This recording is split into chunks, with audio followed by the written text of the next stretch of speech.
আল্লাহ তাআলাই এই স্ত্রী পুত্র পরিজন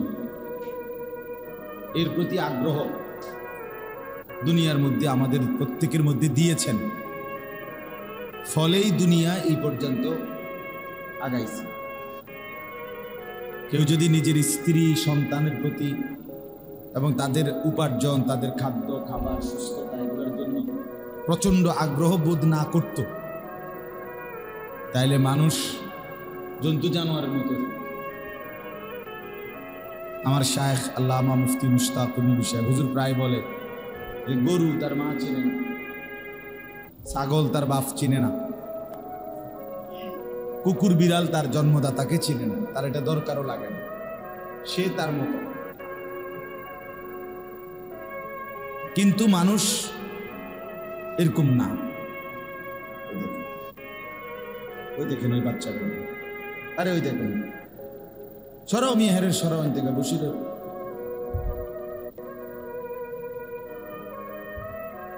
তাইলে এই জন্য কিন্তু মানুষের এই বন্ধনটা আল্লাহ তাআলারই দান। আল্লাহ তাআলাই এই আগ্রহ, শাহওয়াত মানে আগ্রহ এবং সুতীব্র আকাঙ্ক্ষা আল্লাহ দান করেছে। যেমন ধরেন কোরআন শরীফের আয়াত থেকে বুঝলেন, কোরআনুল কারীমের মধ্যে আছে যুয়্যিনা লিন-নাসি হুব্বুশ শাহওয়াত। আল্লাহ তাআলা বলেন যে আল্লাহই মানুষের জন্য সৌন্দর্য মণ্ডিত করে দিয়েছেন তার মনের আশা আকাঙ্ক্ষা ভালোবাসা কিছু জিনিসের প্রতি, এটা আল্লাহই করে দিয়েছেন। আল্লাহ বলছেন কি কি?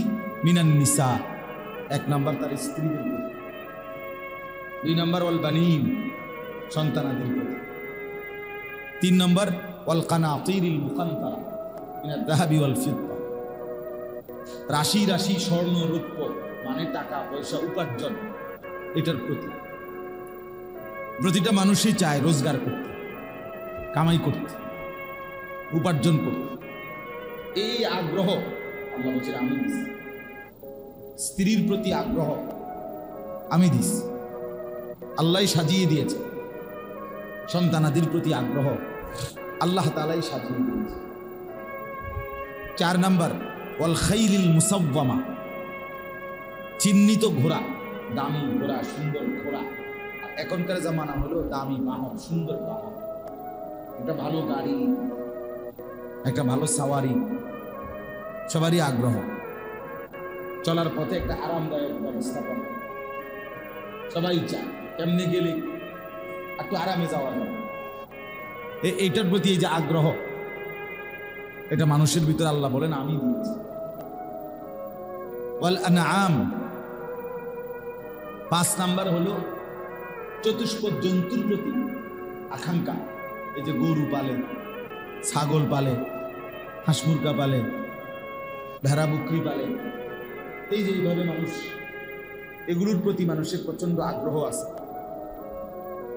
আল্লাহ তাআলা বলেন এটা আমি দিয়েছি। ছয় নাম্বার হলো ওয়াল হাজ, ফসলাদি, এই যে ক্ষেত ফসল, ফল মূল, এসব কিছু যত ফসল, এগুলো উপার্জন করা, এগুলো চাষাবাদ করা, আল্লাহ তাআলা বলেন এগুলোর প্রতি আকাঙ্ক্ষা আমি দিচ্ছি। তাহলে দেখেন এই ছয়টার মধ্যে দুনিয়ার যে মৌলিক বিষয়গুলো সবাই জানে। দুনিয়াতে একটা মানুষের যে জিনিস নিয়ে আকাঙ্ক্ষা,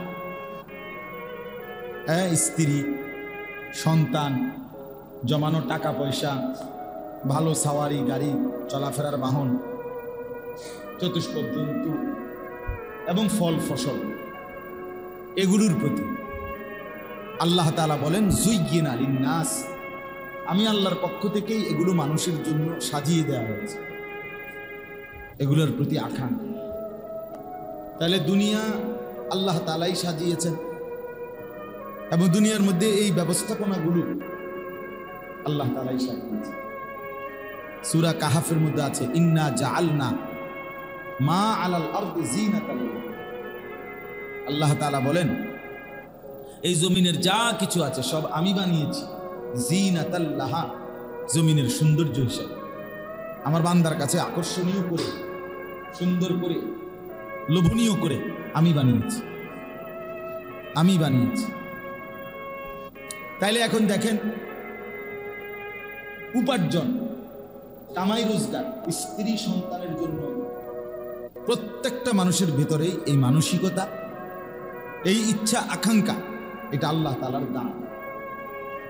ফলে মানুষ কষ্ট থেকে কষ্ট, বোঝা থেকে বোঝা, ভারী থেকে ভারী কাজও কর্ম করে থাকে, স্ত্রী সন্তান পরিবারের মুখে হাসি ফুটাবার জন্য, ঘর পরিবারের সংসারের চাহিদা পূরণের জন্য।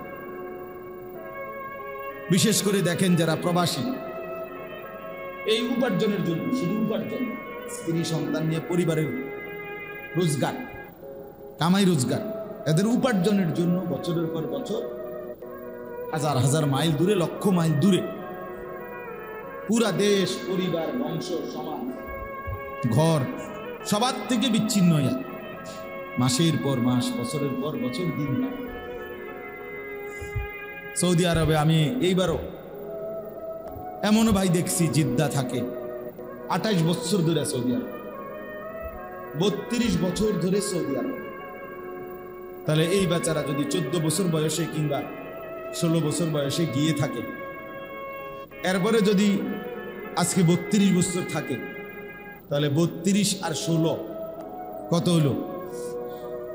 তা তার আর হায়াতের রইল, তার আর জীবন যৌবন আর রইল কি? বাকি আছে কি? সুখের আর জিরাইবার, অবসর নিবার টাইম করবে, শেষ পের নিম্নে হায়াত। 28 বছর বিদেশ, তার রইলটা কি? তা এই যে লম্বা সময় উপার্জনের জন্য, রিজিকের ফিকির, উপার্জনের ফিকির, স্ত্রী সন্তানের মুখে খাদ্য তুলে দেওয়ার ফিকির। আচ্ছা, এরপরে দেখেন দেশে আমাদের জীবনের প্রত্যেকের 60 বছরের বুড়া মানুষ অথবা 18 বছরের যুবক মানুষ, সবার দিলের মধ্যে এই ঘর পরিবার, স্ত্রী সন্তানের উপার্জন, একটু আরামে থাকা চলা, তাদের জন্য একটা ঘর, তাদের জন্য একটু জমি, তাদের জন্য একটু টাকা পয়সা, তাদের একটু আরামের ব্যবস্থাপনার জন্য আমাদের প্রত্যেকের জিন্দিগি, বেশি অংশ বলা যায় মূল অংশই জিন্দিগি এর পিছনেই ব্যয় হয়েছে। ঘন্টার পর ঘন্টা কর্ম করতেছে এই সংসারের একটু উপার্জন বাড়াইবার জন্য, বউ বাচ্চা নিয়ে, সংসার নিয়ে একটু ভালোভাবে চলার জন্য। তাহলে কি বোঝা গেল?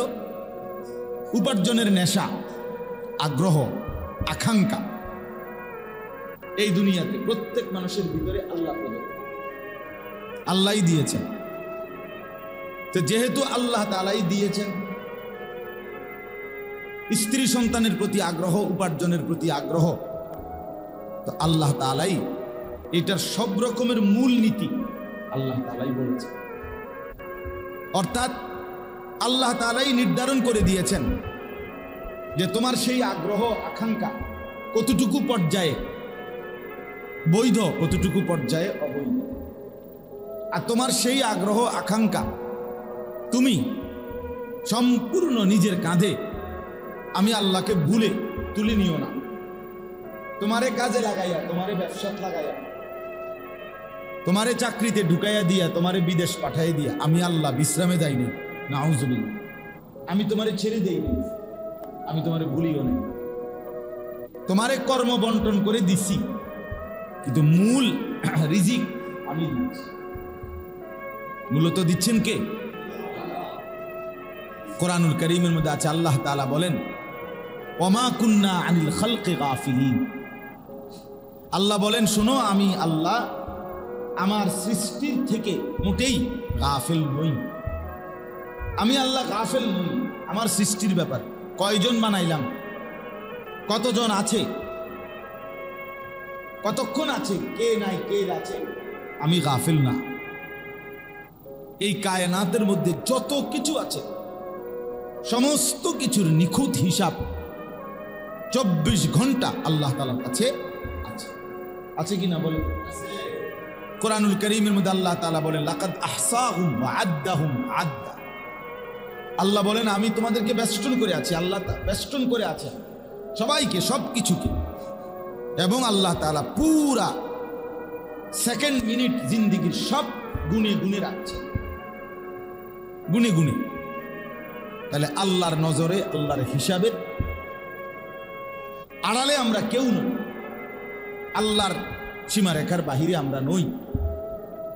আচ্ছা, তাইলে এবার দেখেন এই কথাটা আল্লাহ তাআলা এই আয়াতে এবার বুঝাইতে চাইছেন যে বান্দা, তোমারে বানাইছিও আমি, তোমার মধ্যে উপার্জনের আকাঙ্ক্ষা, কামাই রোজগারি করার যে আগ্রহ, এটা আমি দিছি। স্ত্রী সন্তান যে কয়জনের লাগে তুমি টেনশন করো রে, এরা আমি দিছি এখন।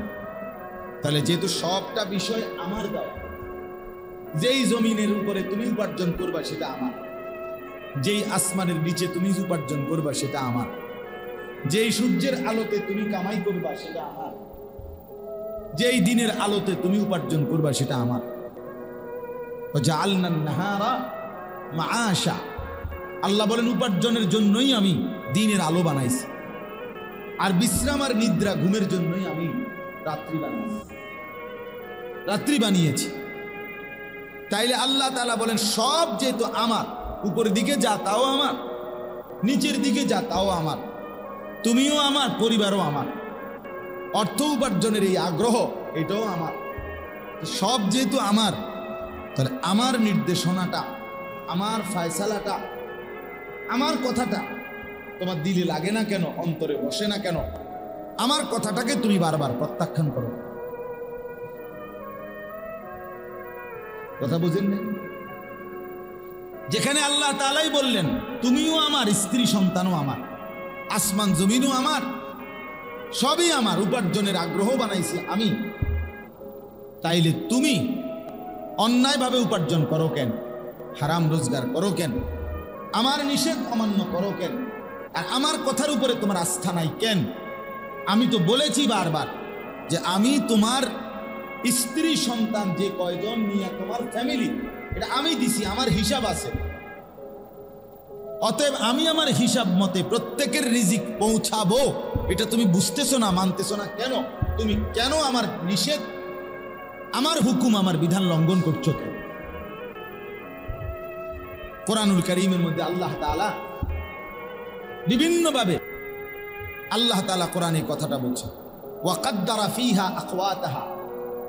আল্লাহ তাআলা বলেন আমি জমিনের মধ্যেই আমার সমস্ত সৃষ্টির জন্য, তাদের জন্য যে কুত, খাদ্য, আহার আমি আল্লাহ তাআলা নির্ধারণ করেছি।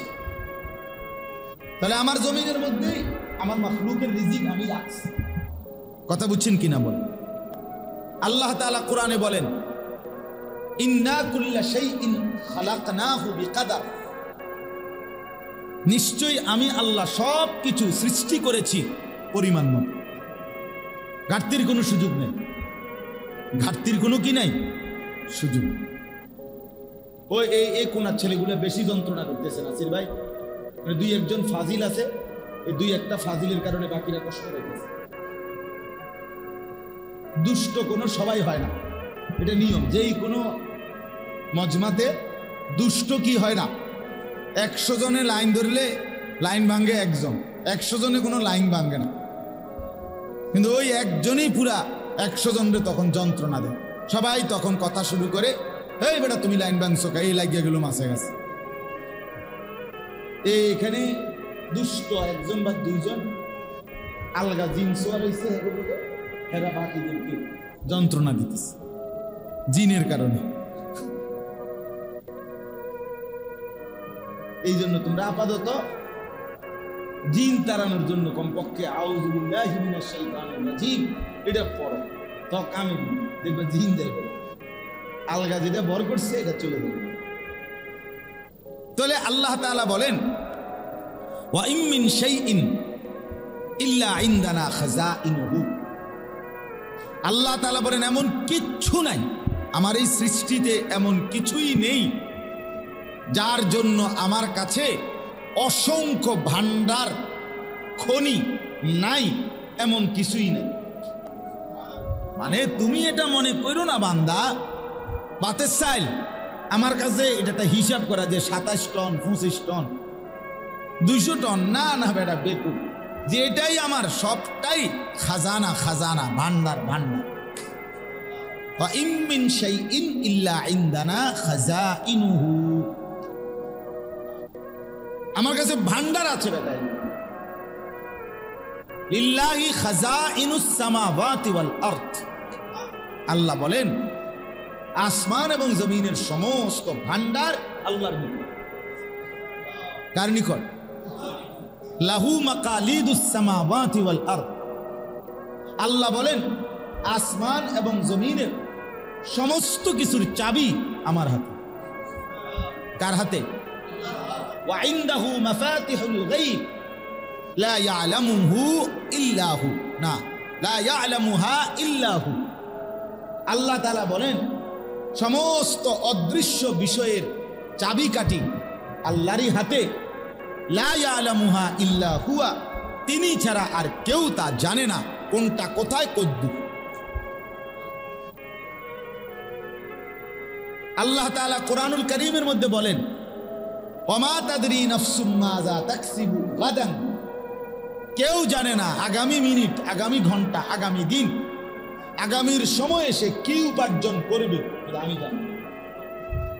জানে কিনা বলেন? আল্লাহ তাআলা বলেন ইয়ালামু মা বাইনা আইদিহিম ওয়া মা খালফাহুম, পিছনের যা তাও আমি জানি, সামনের যা তাও আমি জানি, তাও আমি জানি। তাইলে আসমান ও জমিনের সমস্ত কায়নাতের ভান্ডার আল্লাহ, আল্লাহর। আল্লাহ তাআলা বলেন আমার কাছে সব কিছু আছে, পর্যাপ্ত পরিমাণ, হিউজ পরিমাণ, বিপুল পরিমাণ। কোনোভাবেই আমার কাছে কোনো ঘাটতি বলতে, কমতি বলতে, কোনো সিজন, কোনো মৌসুম, কোনো অবস্থা, কোনো হালাতেই আমি আল্লাহর কাছে কমতি, ঘাটতির বলতে কিছু হইতে। হ্যাঁ, আল্লাহ এরপরে বলেন ওমা নুনাজ্জিলুহু ইল্লা বিকাদারিন মা'লুম, তবে আমি আল্লাহ তাআলা সব কিছু নাজিল করি পরিমাণ মতো, নির্ধারিত একটি পরিমাণ। এটা আমার বন্টন, এটা আমি আল্লাহ তাআলার ফয়সালা, এটা আমার তাকদীর। আমি সব কিছু সেটিং করে ধারাবাহিকভাবে পরিমাণ মতো নির্ধারিত সেভাবে নাজিল করি। আপনি মনে করেন আপনার আজকে আগামী 10 বছরের যা পেঁয়াজ লাগবে এটি আপনার খেতে হয়ে গেছে মনে করেন, তো আনামেরি থুইবেন কো? কথা বুঝেন নাই? আপনি পেঁয়াজ তো হয়ে গেছে মাশাআল্লাহ, আর এটি রাখবেন কোন? 10 বছরের পেঁয়াজ এটি পৌঁছে যেত না তো, তাইলে তাহলে এই বছরে যদি সব পেঁয়াজ উঠে হয়ে যায় আগামী 30 বছরের পেঁয়াজ, তাহলে এটি থাকবো কই? কথা বুঝছেন? আগামী 30 বছরের চাউল যদি সব ধান হয়ে যায় এবার, তো এতগুলো গোডাউন পাইবেন কই? আপনি রাখবেন কই? একবার ইউরোপিয়ান এক মূর্খ দার্শনিক নামের, তাদের কাছে দার্শনিক, আমাদের কাছে মূর্খ, এরকম এক দার্শনিক পণ্ডিত আমরা পত্রিকায়, আরে বইতে, উর্দু বইতে নিজে পড়ছি, সে বেটা ঘোষণা দিছিল আগামী 30 বছরের ভিতরে যদি জনসংখ্যা নিয়ন্ত্রণ করা না হয়, বার্থ কন্ট্রোল, জন্ম নিয়ন্ত্রণ ঠিকমতো করা না হয়, তাহলে এই ইউরোপের মধ্যে গম, ইউরোপের মানে রুটির জন্য যে মেন উপাদান গম, এটার প্রচন্ড ঘাটতি হয়ে যাবে, মানুষ ক্ষুধা, দারিদ্র এবং দুর্ভিক্ষের নিশ্চিত মুখোমুখি হবে। মজার ব্যাপার হলো ওইখানে রিপোর্টে লিখছে ওই কিতাবে যে পরবর্তী অল্প সময়ের ব্যবধানে ওই যেই দেশগুলোর উপরে সে ভবিষ্যৎবাণী করছিল, ওই দেশগুলোতে এই পরিমাণ গম উৎপন্ন হয়েছে, শেষ পর্যন্ত গুদামজাত করে অসংখ্য অগণিত টনে টনে গম তারা আগুনে পুরাইয়া জ্বালাইয়া ছাই করে দিয়েছে। এটি থনের আর জায়গা, আর কোনো ব্যবস্থাপনাই নাই, বাট এটি থুইব করে, এটি কি মাটির তলে নি থুইত? তাইলে ওমা নুনাজ্জিলুহু ইল্লা বিকাদারিন মা'লুম, সাংঘাতিক কথা এটা। আল্লাহ আমি তো আল্লাহ তাআলা। তুমি আপনার যে 4 ছেলে হইলে, আপনার যে 4টা 5টা ছেলে হইলে, মেয়ে হইলে, সন্তান হইলে ঘাটতিতে পড়ে যাবেন, আপনি বুঝছেন, তাহলে আমনের 5 ছেলে সহ সবার হায়াতের যা ভাত তরকারি এটি এক লগে দিয়ে এলাম, তাহলে তো আপনি নিশ্চিত হইবেন যে না ঘাটতি হইতো না। এটি রাখবেন কোনানে? কথা বুঝছেন না আপনি? আপনি এটি হেফাজত থুইবেন কোনানে? তো তাইলে আপনার যেই বাচ্চা সামনে আসবে তার রিজিক আছে না নাই এইটা আপনি এখন বুঝলেন কিভাবে? কেউ তো জানে না আগামীর মুহূর্ত। বেটা তুই নিজেই তো জানোস না আগামী মিনিট তুই বাঁচবি কিনা, তো তোর 30 বছর পরে ফুতে ভাত খাইতে পারবো কিনা এটা তুই বাঁচবি কেমনে? বেকুবের কি বাতরান থেকে এরকম বেকুফ। এই জন্য বার্থ কন্ট্রোল, জন্ম নিয়ন্ত্রণ অথবা জনসংখ্যা নিয়ন্ত্রণ, পপুলেশন নিয়ন্ত্রণ, এটা একটা ফালতু মতবাদ। ফালতু ফালতু ফালতু, ফয়কার ফা ল তরসুগের তু, ফালতু বাজে কথা, একদম ভুয়া কথা, ভুয়া ভুয়া, একদম ভুয়া, একদম ভুয়া। এই পৃথিবীতে প্রথম যখন জন্ম নিয়ন্ত্রণ এর প্রথম যখন এই আমেরিকানরা, ইউরোপিয়ানরা এই মতবাদ প্রচার করছে পৃথিবীতে, 2টা বিষয় দেখাইছে মেইন বিষয়। এক হলো মানুষ বাড়লে আবাসন বাইরে যাবে, অর্থাৎ তাকে থাকার ঘর, থাকার জায়গা দিতে হবে বেশি। তাহলে সমস্যা কি হবে? সমস্যা হলো ফসলের জমি কমে যাবে, উৎপাদনের জমি কি হয়ে যাবে? কমে যাবে। এই 2টাই মেইন কথা ছিল। আবাসন কি হয়ে যাবে? বেড়ে যাবে। উৎপাদনের জমি কি হয়ে যাবে? কমে যাবে। জমি তো আর বাড়ে না, পৃথিবী তো আর 3টা হয়ে গেছে না, কথা বুঝছেন না? তাইলে আপনার অথচ আজকে এত বছরের ভিতরেও ওই মূর্খরা, ওই বেঈমানরা এই মিথ্যা ভ্রান্তিকর মতবাদ দিয়া কবরে চলে গেছে, জাহান্নামে চলে গেছে। মুশরিকরা যারা এগুলো মতবাদ দিছিল, কিন্তু আজকে পর্যন্ত পৃথিবীতে কোথাও মানুষ, এখনকার অবস্থা হইল মানুষ এক ভবনেই 1 গ্রামের মানুষ আঁটে, কথা বুঝছেন কিনা? 10 তলা এক বিল্ডিং এ 500 মানুষ, 1000 মানুষ কি করতে পারে? আরামসে থাকতে। তাইলে না আবাসন বাড়াতে কোনো অসুবিধা হয়েছে, না ফসলের জমির কোনো সমস্যা হয়েছে, না খাদ্য খাবারের উৎপাদনের কোনো অসুবিধা হয়েছে, কোনো কিছুরই কোনো অভাব নেই। আমি শুধু ওই দিনও বলছি, আমি একটা বিষয়, শুধু একটা, এই মুহূর্তের সিজনের একটা বিষয় চিন্তা করেন। শুধু আশ্চর্য লাগছে আমার কাছে, লাগে এটা যে রূপালী আম দিয়ে, রূপালী আম দিয়ে এখন যেটা খাইতেছি আমরা সবাই আজকে মাসখানিক ধরে, সুবহানাল্লাহ সুবহানাল্লাহ। সারা বাংলাদেশের কত বাজারে, কত হাজার বাজার, বাংলাদেশের ছোট বড় লাখ লাখ, কি পরিমাণ রূপালী আম, কারি কারি, ক্যারেট ক্যারেট। আর একটা এক জায়গায় এই নিমসের আমার নিজে, আমাদের জহির ভাই নিমসের মুকাম মাদ্রাসার মোহতামিম কইতেছে, হুজুর এই যে ট্রাককে ট্রাক নামতেছে, তো একটাও মুকামের পরে আর থাকে না, সব কে খায় কে নেয়? এত আম বাংলাদেশের থেকে কেমন উৎপাদন হইল, কিভাবে খাইল, কেমন চিন্তা করেন আপনি।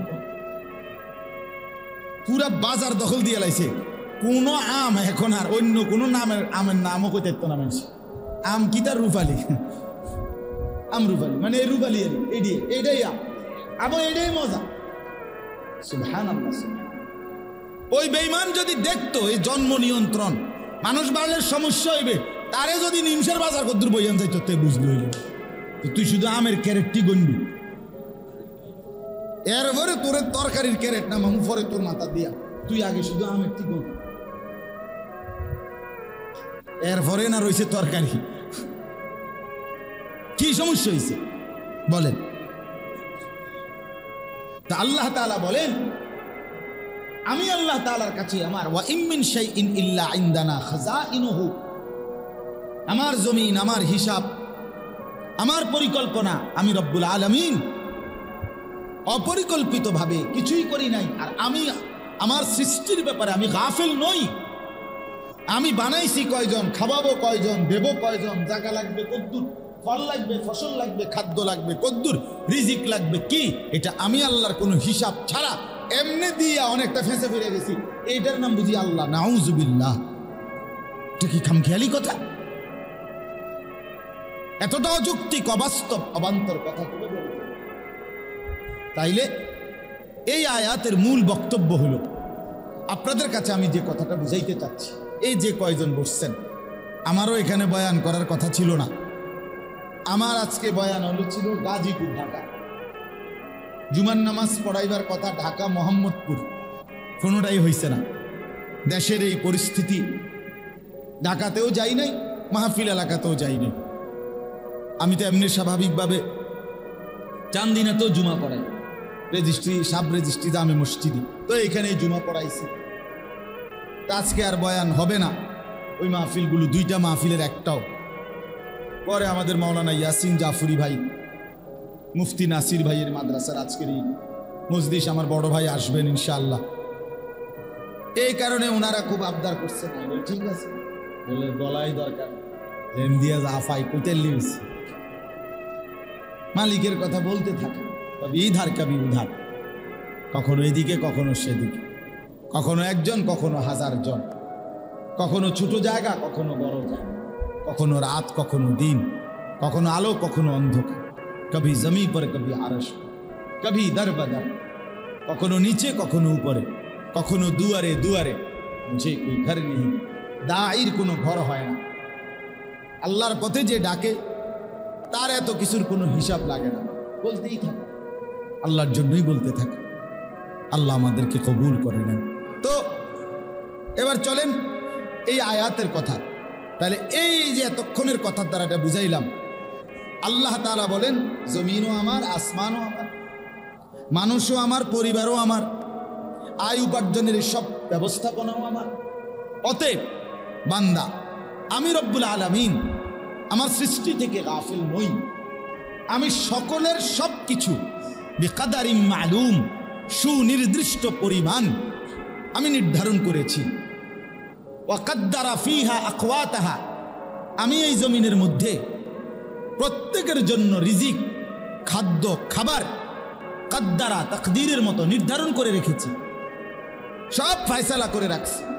অতএব এই নিখুঁত হিসাব, আল্লাহর নিখুঁত ফয়সালা থাকার পরেও আমি আপনি আল্লাহর হুকুমের লঙ্ঘন করে হারাম এবং অবৈধ উপার্জন কিংবা সন্তান পরিজনকে আল্লাহ থেকে বিমুখ করা, আল্লাহ থেকে সরিয়ে ফেলা, আখিরাত ভুলাইয়া দেওয়া, এটা করব কেন?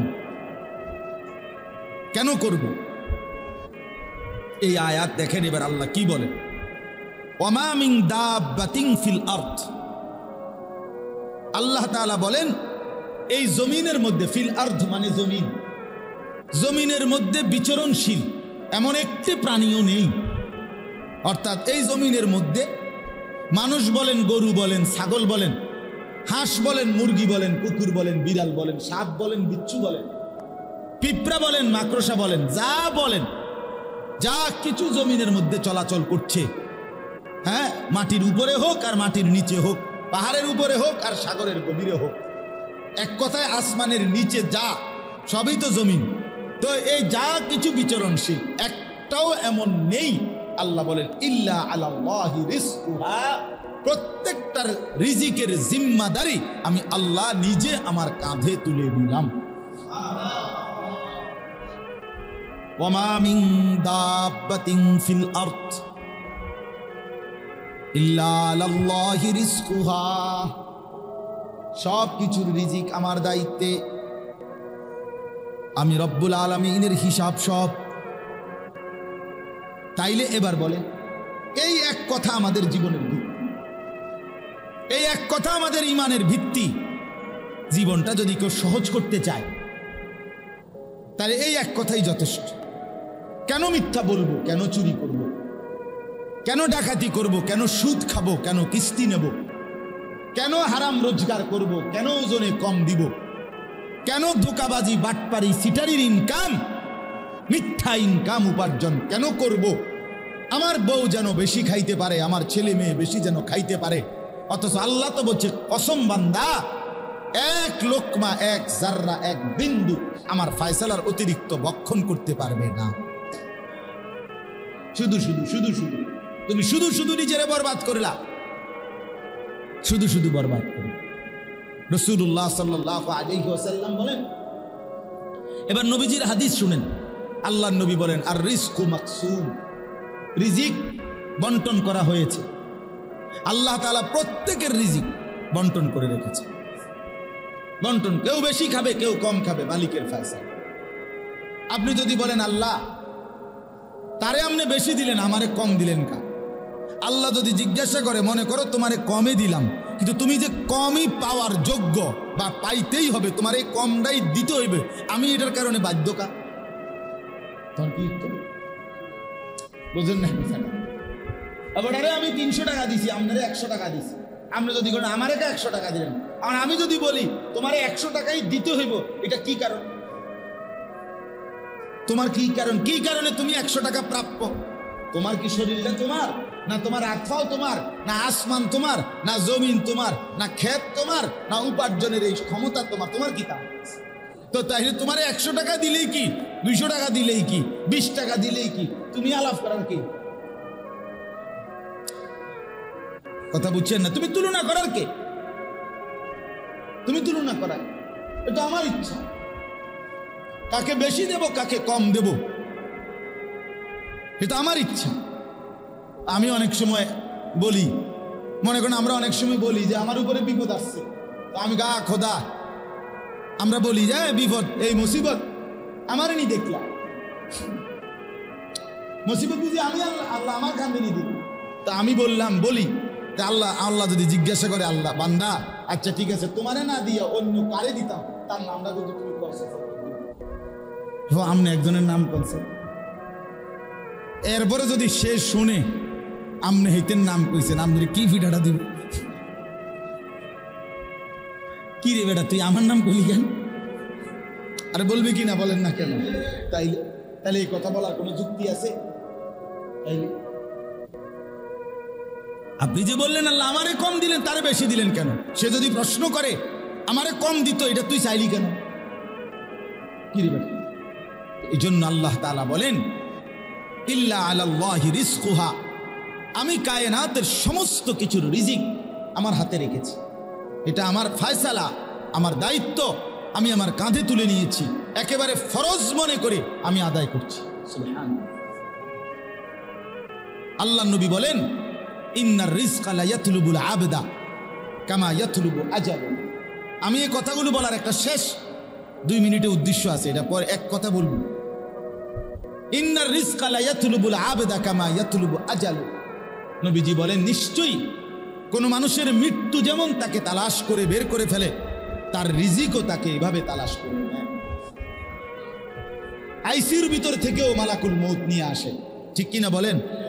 হসপিটালের আইসিইউতে কাউরে ঢুকতে দেয় না নার্সেরা, কিন্তু মালাকুল মউত ঠিকই ঢুকে, সে নিয়ে আসে। ঠিক মৃত্যু যেমন নিয়ে আসে, আল্লাহর নবী বলেন রিজিকও ওই ব্যক্তিকে এভাবে তালাশ করে।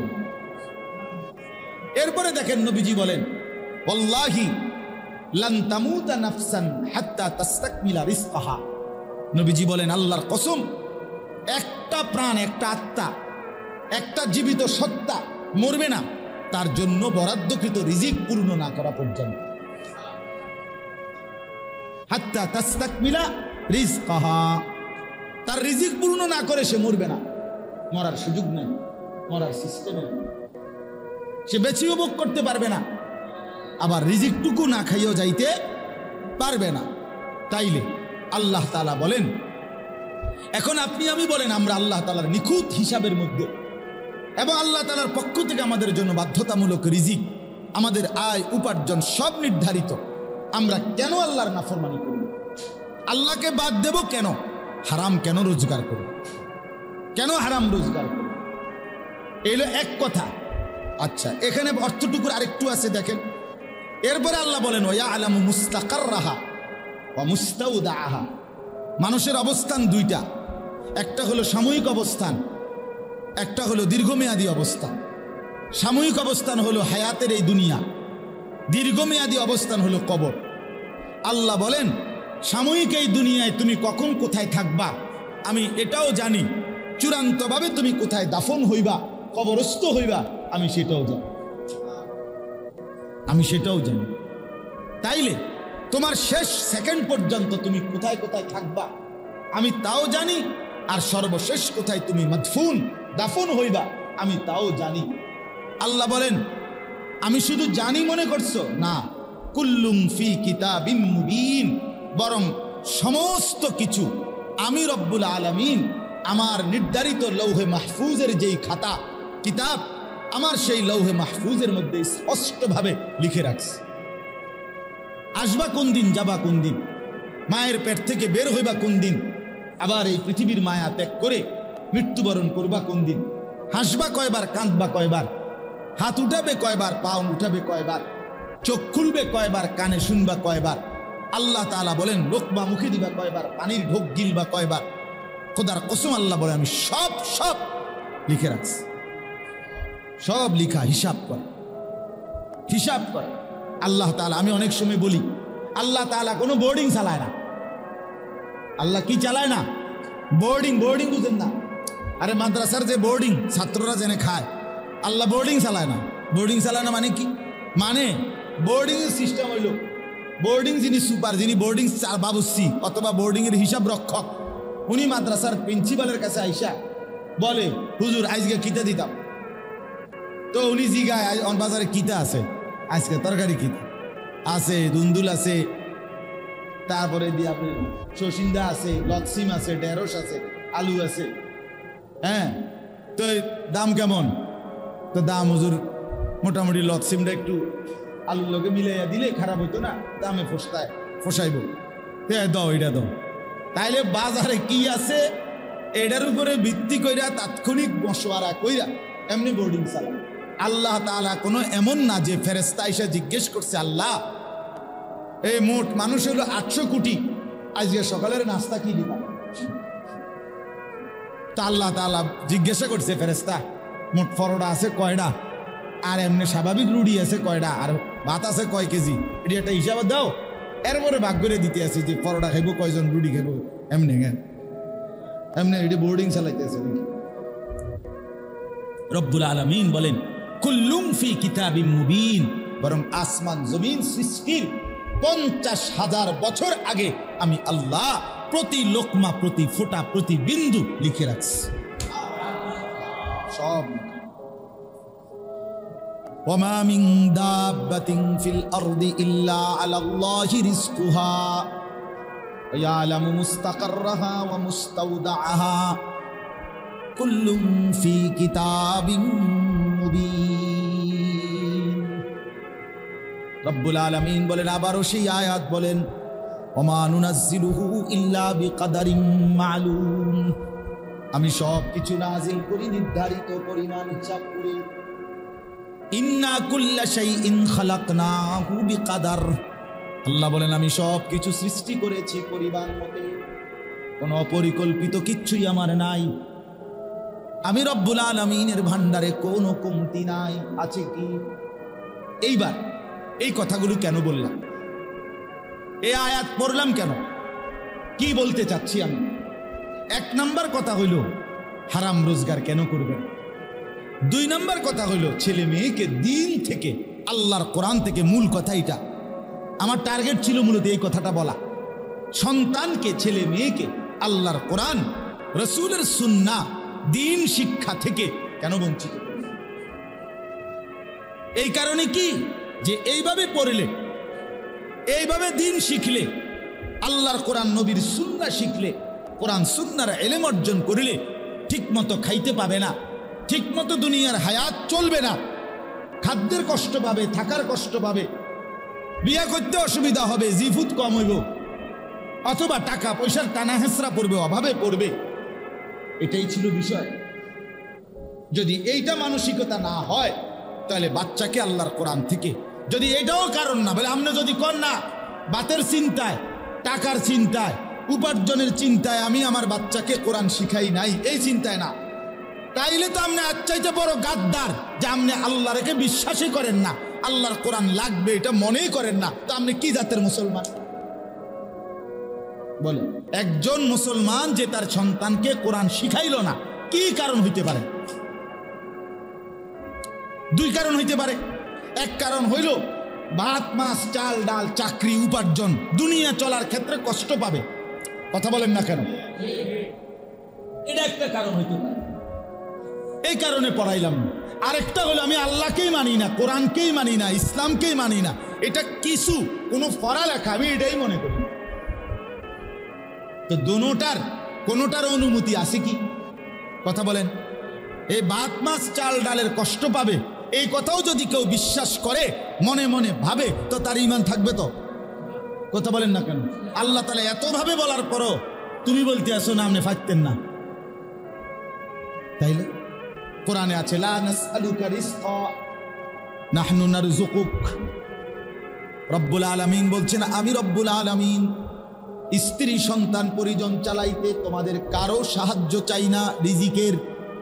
রিজিক দিতে খাদ্য খাবার পৌঁছাইতে কারো সাহায্য লাগবে না। হ্যাঁ, নাহনু নারযুকুকা, আমি আল্লাহ একাই সকলকে রিজিক দেব। আল্লাহ বলেন ওয়ালা তাকতুলু আওলাদাকুম খাশিয়াতা ইমলাকিন, ক্ষুধার ভয়ে অভাবের ভয়ে দারিদ্রতার ভয়ে সন্তানকে মেরে ফেলো না। নাহনু নারযুকুকুম ওয়া ইয়াহুম, আল্লাহ বলেন আমি তোমাকেও রিজিক দেব, তোমার সন্তান পরিবারকেও রিজিক দেব।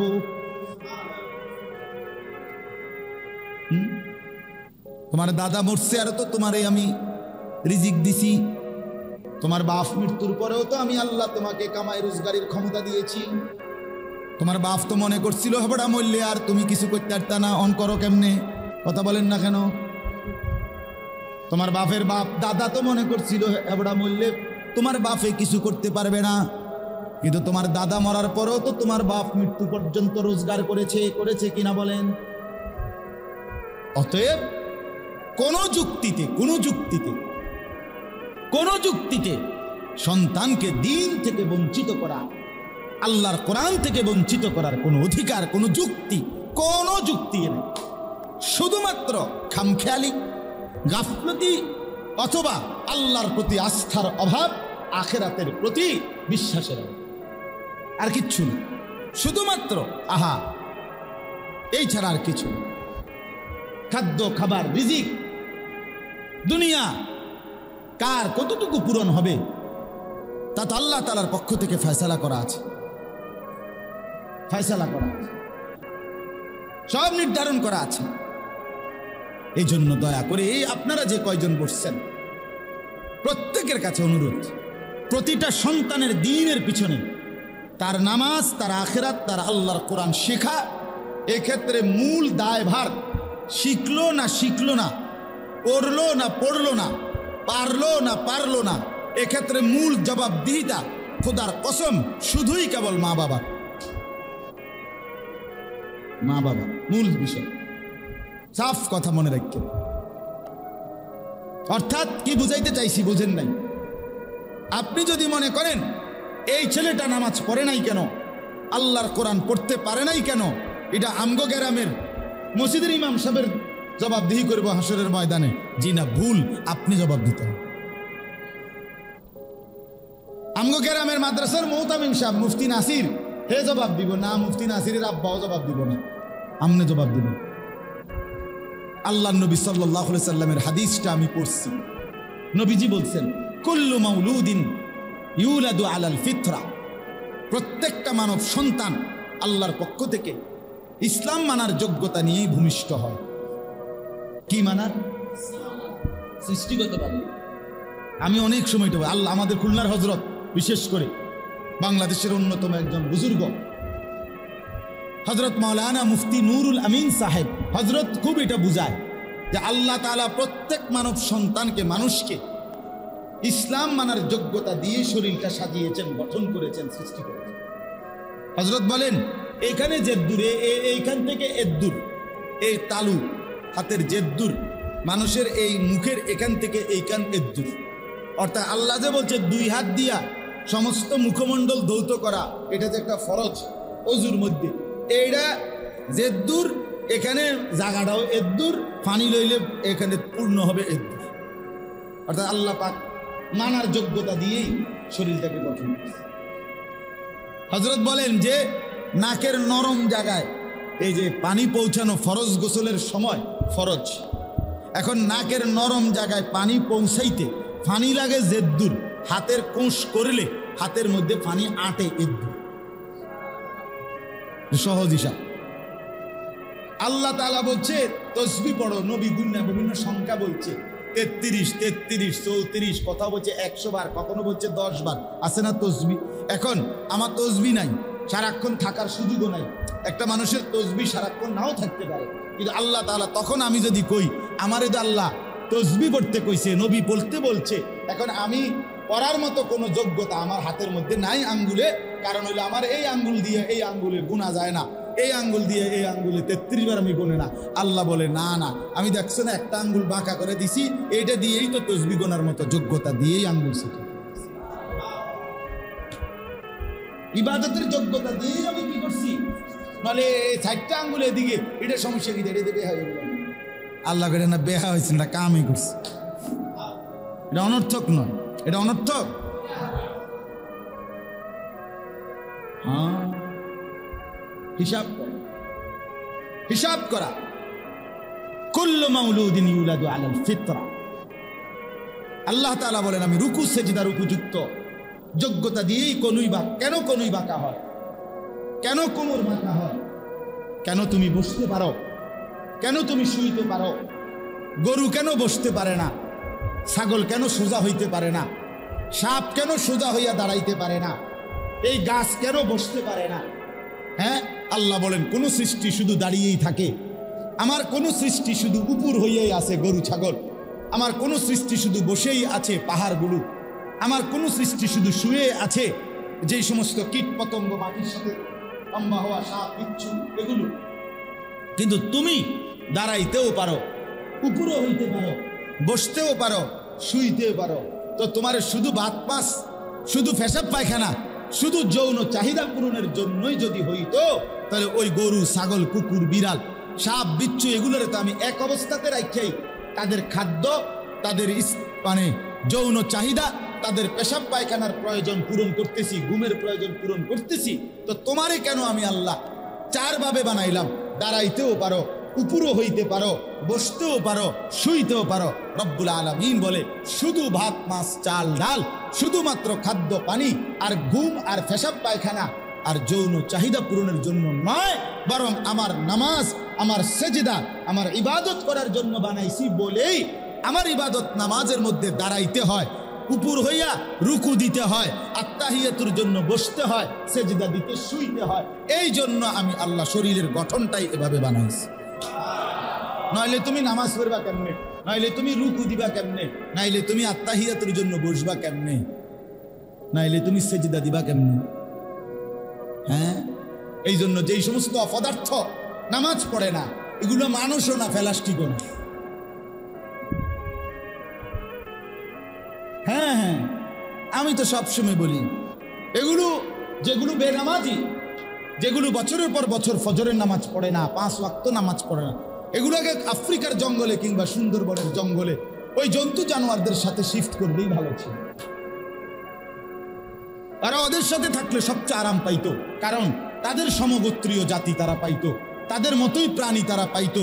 তারা তখন মজা পাইতো যে আমরা এমন এক জগতের সাথে আছি যেখানে কেউ সেজদা দেয় না, কেউ রুকু করে না, কেউ আজান দেয় না, এখানে কোনো নামাজ নাই। তাইলে একটা সুন্দর লাগতো যে আমরাও জানোয়ার, লগে থাকিও জানোয়ার, কিন্তু এখানে তো মানুষ থাকে। আর আল্লাহ তাআলা মানুষকে তো বানাইছেন গোলামের জন্য, ইবাদতের জন্য। এই জন্য মানুষ সেজদা ছাড়া থাকে কেমনে, মুসলমান সেজদা ছাড়া থাকে কেমনে? হ্যাঁ বলেন মিয়া, এইখানে যে কয়জন আছেন, এই ছেলে পেলে তোমরা যে কয়জন আছো, তোমরাও মনে রাখো, জিন্দিগি মানে সদর বদন না, জিন্দিগি মানে মোবাইল না, জিন্দিগি মানে তামাশা। হ্যাঁ, আল্লাহ নবী সাল্লাল্লাহু আলাইহি সাল্লাম বলছেন, তো আমি যে উদ্দেশ্যে বলতেছিলাম, যোগাযোগ হয়েছে। আচ্ছা মাসা, আমার তো কথা বলার কথা ছিল 10-15 মিনিট।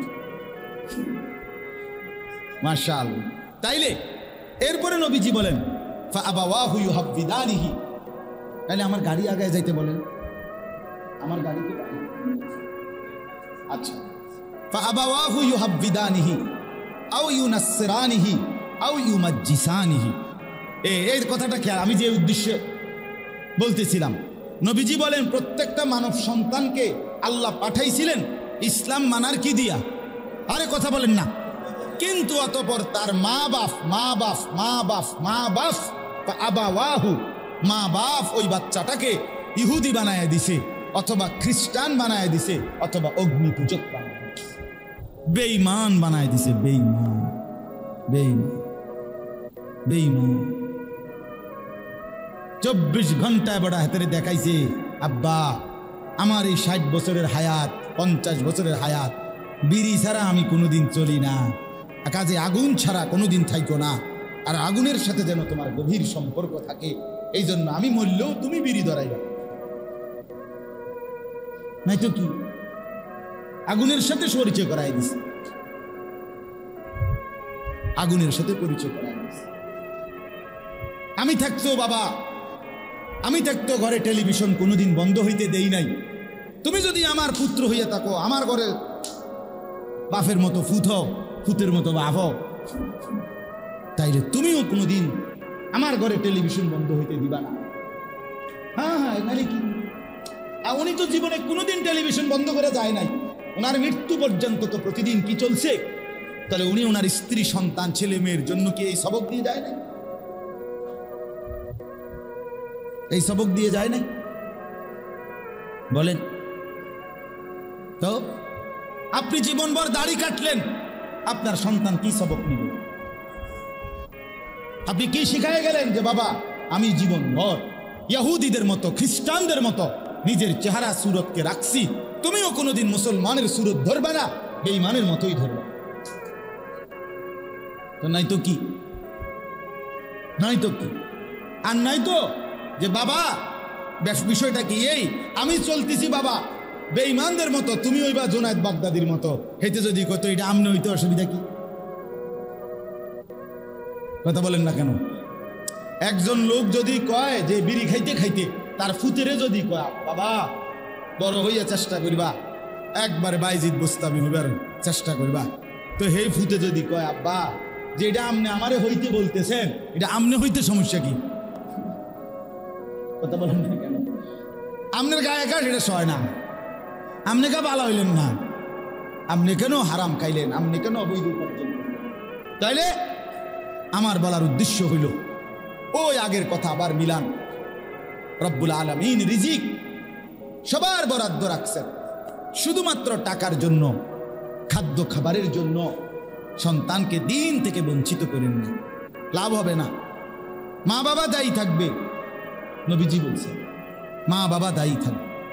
এই মহল্লার যে কয়জন মুসলমান আছেন মৃত্যু পর্যন্ত ওসিয়ত করে যাবেন যে আমার সংসার, আমার সন্তান, আমার বংশের কেউ যেন মাদ্রাসা ছাড়া একজনও যেন না, সবাই আল্লাহর কোরআন যেন শিখে। আলহামদুলিল্লাহ, আমার আব্বা, আমরা 5 ভাই 3 বোন, আমার বাবা রেখে গেছেন, আমরা 5 ভাই 3 বোন, আর আমাগো ভাই বোন আরে ছেলে মেয়ে মিল্লা, আর আমার মা আছে এখন, বরাবর 25 জন, আমরা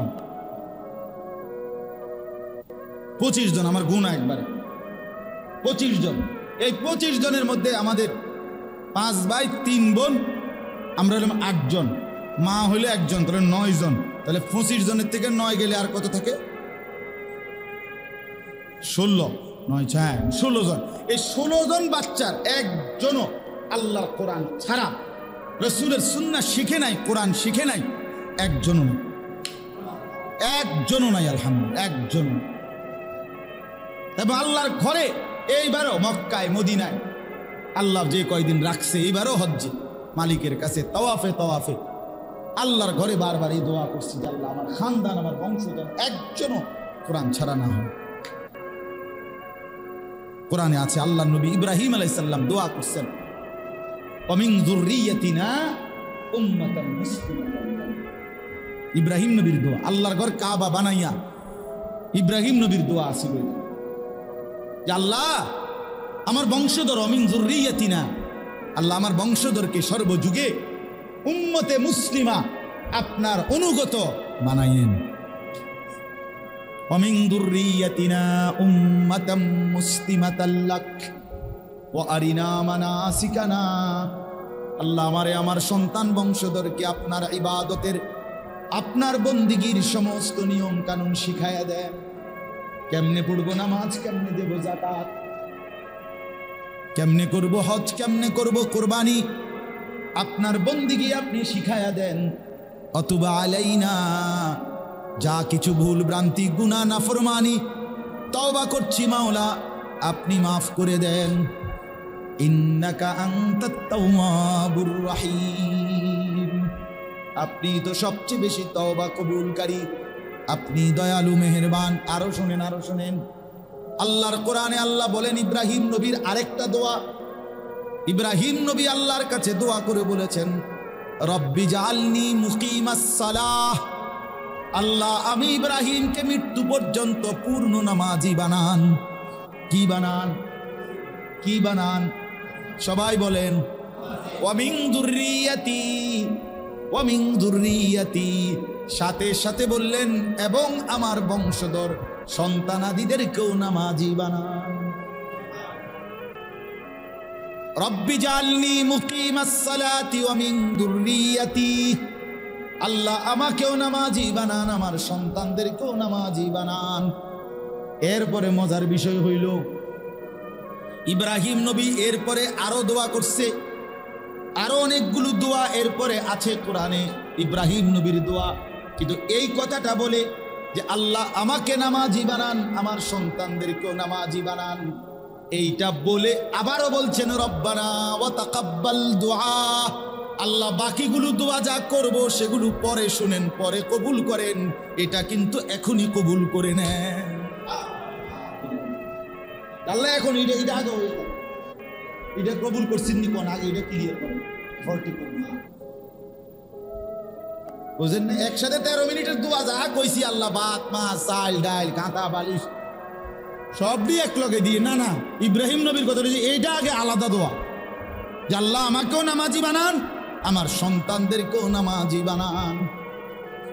রব্বানা ওয়া তাকাব্বাল দুআ, আল্লাহ এটা কিন্তু আলাদাভাবে এক্ষুনি গ্রহণ করে নেন। রব্বানা গফিরলি, এরপরে বলছেন আলাদা আবার নতুন দোয়া শুরু করছেন, আল্লাহ আমারে মাফ করে দেন। যদি বলেন ইব্রাহিম ছেলে মেয়ের কথা মনে রাখলেন, মা বাবার কথা মনে রাখলেন না বুঝি? ইব্রাহিম নবী বলে শোনো না, আমি তো কইতে আছি, রব্বানা গফিরলি ওয়া লিওয়ালিদাইয়া, আল্লাহ আমারও মাফ করে দেন, আমার মা বাপকেও মাফ করে দেন।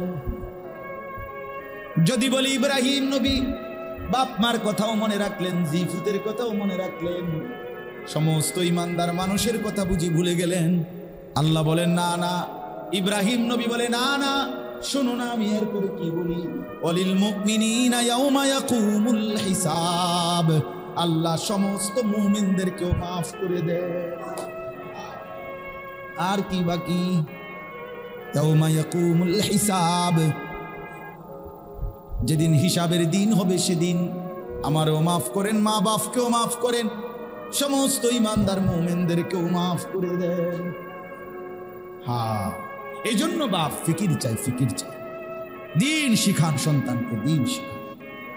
এই ছোট ছোট মাদ্রাসাগুলো কষ্ট করে, বহুত কষ্ট করে চালায়, টানা হেসরা অভাব সব সময়, কিন্তু এরপরও আল্লাহর কোরআন নিয়ে, আল্লাহর দিন নিয়ে আঁকড়াই আছে, বহুত কষ্ট করে। আপনারা যদি সবাই আন্তরিক না হন তাইলে হবে কেমনে? আপনাদের একটা ছেলে, এইখানেও যে কয়জন ছেলে আছো ভাইয়া, আল্লাহর দিন শিক্ষক, স্কুলে পড়ো, শুরু করে দিছো পড়ালেখা, কোনো সমস্যা নাই, আগে পিছে পড়ো। স্কুলে যাওয়ার আগে 1 ঘন্টা কোনো এক ফাঁকে 30টা মিনিট আল্লাহর কোরআনের জন্য সময় দাও। 6 বছর লাগুক, কোরআন শরীফ শুদ্ধ হয়ে যাবে। বিকালবেলা একটু সময় দাও, মুরব্বী যে কয়জন আছেন চা দোকানের থেকে কদ্দুর সময় মসজিদে দেন।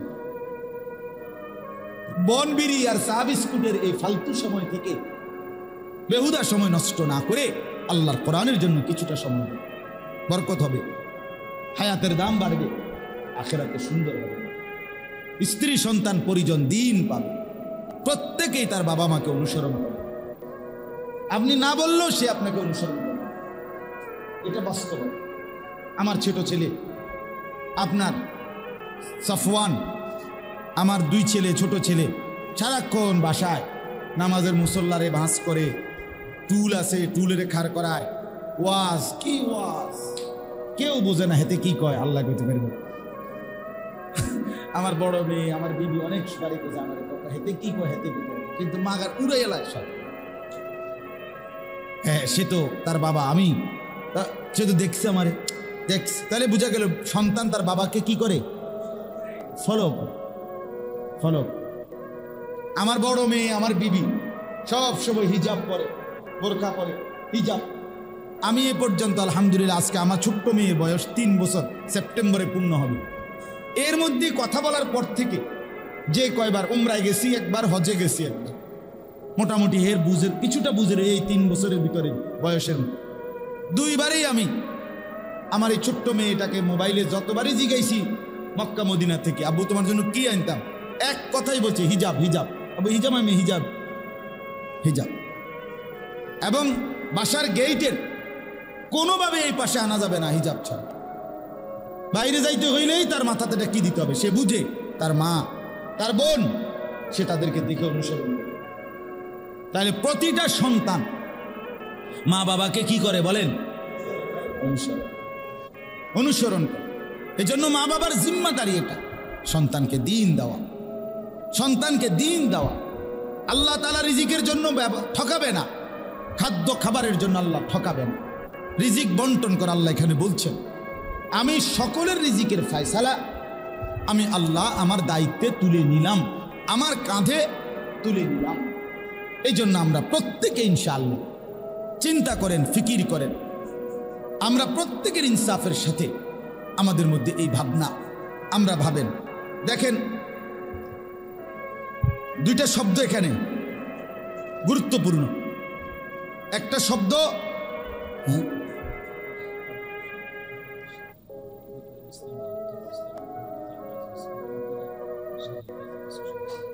কি দিন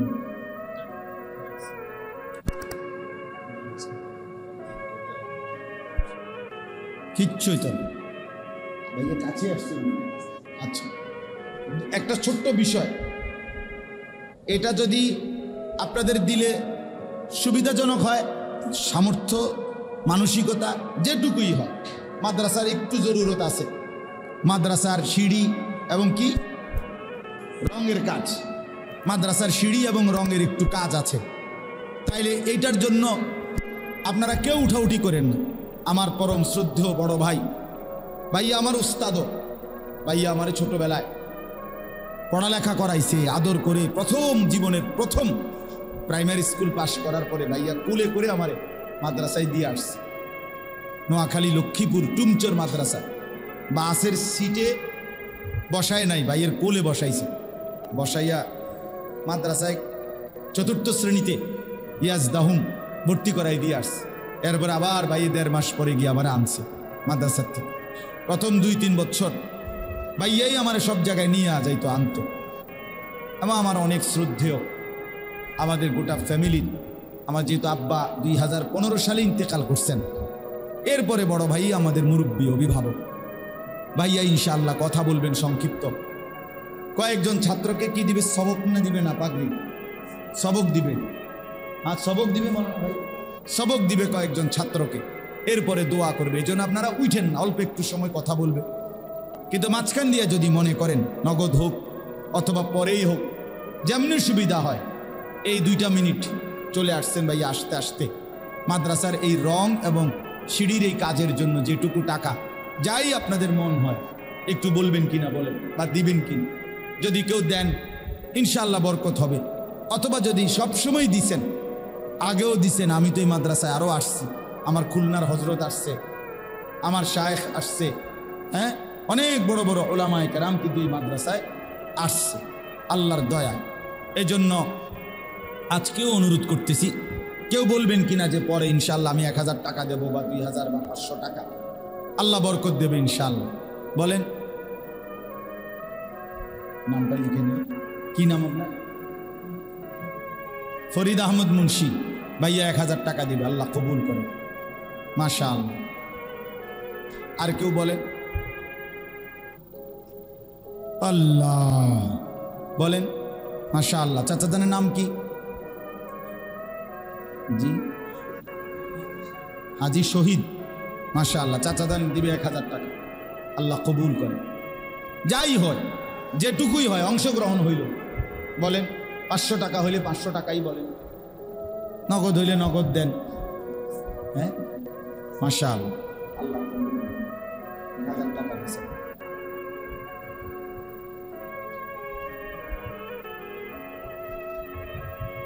দেন, বলেন ইনশাআল্লাহ।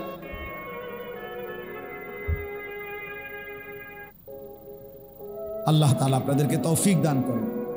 আমরা প্রত্যেকে দেখেন একটা জিনিস বাস্তবতা, রিজিক এবং আমাদের এই উপার্জন, একটা মানুষের দুইটা ইবাদত মুসলমানের। একটা হলো তার শরীর দিয়ে ইবাদত, আর একটা হলো অর্থ দিয়ে ইবাদত। প্রত্যেক মুসলমানের জন্য তার আর্থিক ইবাদতও তার ইবাদতের অংশ। অর্থাৎ যাকাত ফরজ হলে যাকাত দিতেই হবে, কোরবানি ওয়াজিব হইলে কোরবানি দিতেই হবে, হজ ফরজ হলে হজ করতেই হবে, এবং নফল দান সাদাকা নিয়মিত করা, এটা জান্নাতি মুমিনের সিফাত। জান্নাতে যে একেবারে স্বাভাবিক সিফাত। যে নামাজ পড়বে সে দানও করবে, এটা আল্লাহর কোরআনের কথা। এই জন্য সব জায়গায় আল্লাহ তাআলা এক মুসলমানের স্বাভাবিক পরিচয়, আপনি কম হোক, 2 টাকা হোক, 20 টাকা হোক, 5 টাকা হোক, কাউকে ফিরাই দিতে নাই।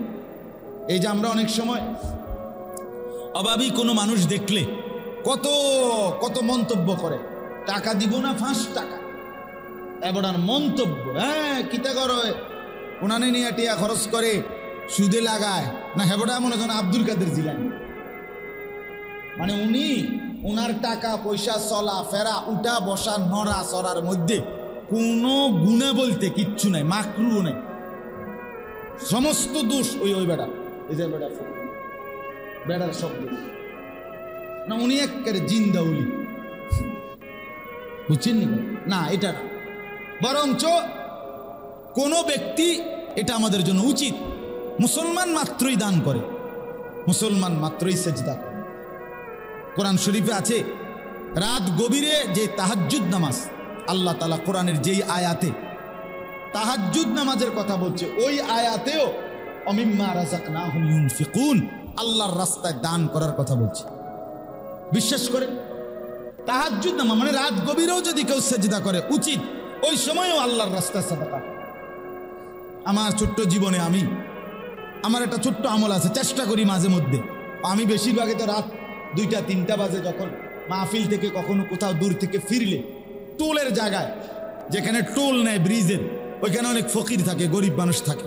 তো রাত্রে 2টা-3টা বাজে আমি কম বেশি কিছু টাকা দিতে চেষ্টা করি।